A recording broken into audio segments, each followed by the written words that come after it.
පාළු අම්බරයේ තේ තුන්නක් ඇදිලා පාට ගෑවිකසේ මාළුව සැඟව කියා.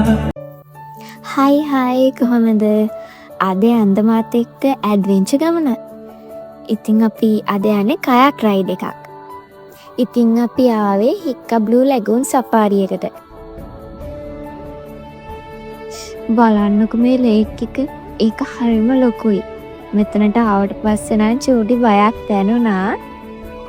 ඒත් ඉතින් මේ එක්ස්පීරියන්ස් එක ගන්න ආසාවෙන් ආවේ.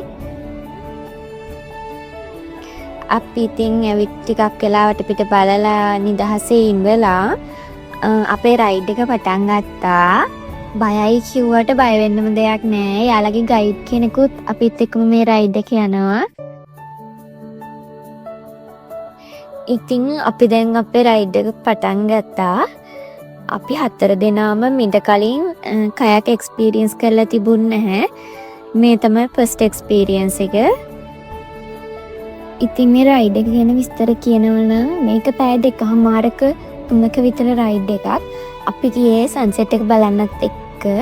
උදේම යනවා නම් සන්රයිස් එක බලන්න යන්න පුළුවන්. අපි ගියේ හවස. අපේ රයිඩ් එක පටන් ගත්තේ 3:00 විතර වගේ. මෙහෙම චූටි දේවලුත් වුණා. ඉතින් මේ බලන්නකො මෙයාලා දෙන්න මේ කොහෙද යන්න හදන්නේ කියලා. එයාලට හිතාවෙන්න ගිහිල්ලා අපිටත් අන්තිමට පාර වැරදුනා.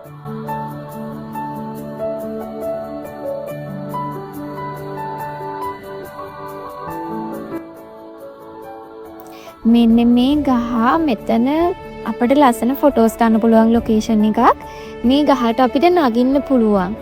ඒ නැගලා ඊට පස්සේ අපේ ගයිඩ් අපිට ලස්සන ෆොටෝස් වීඩියෝස් අරගෙන දුන්නා. ඉතින් ඔයාලට දෙයක් කියන්න ඕනේ. ඔයාලත් මේ රයිඩ් එක යන්න ආසාවෙන් ඉන්නවනම් මම ඔයාලට රෙකමන්ඩ් කරනවා හික්කා බ්ලූ ලැගූන් සෆාරි එක.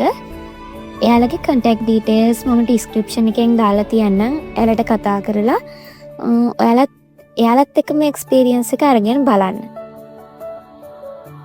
ඔයාලට පේනවද මේ වීව් එක? මේක මේ කැප්චර් වෙලා තියෙනවටත් වඩා ඇත්තට දකිද්දි මාරම ලස්සනයි යන්නේ.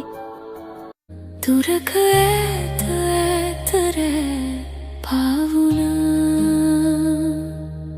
සිත මගේ සූරන ශෝකී කාරණා දැනිලා තාමම පැරෙනා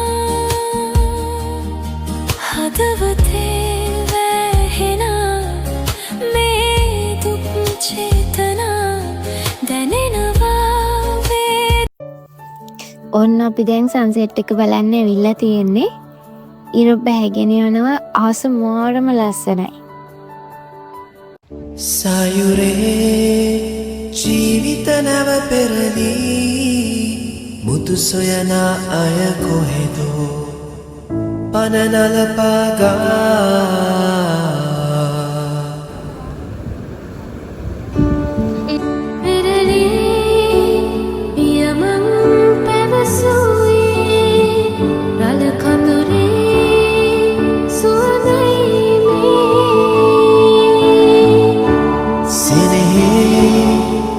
අසරණ වූදා පමණයිදෝ නොවෙනස් වෙයි කුරුදුකි දැන් පානනාල සැබෑව. ඉතින් එහෙනම් අදට මං ගිහින් එන්න. ඔයාලා හැමෝම සතුටින් පරිස්සමෙන් ඉන්න.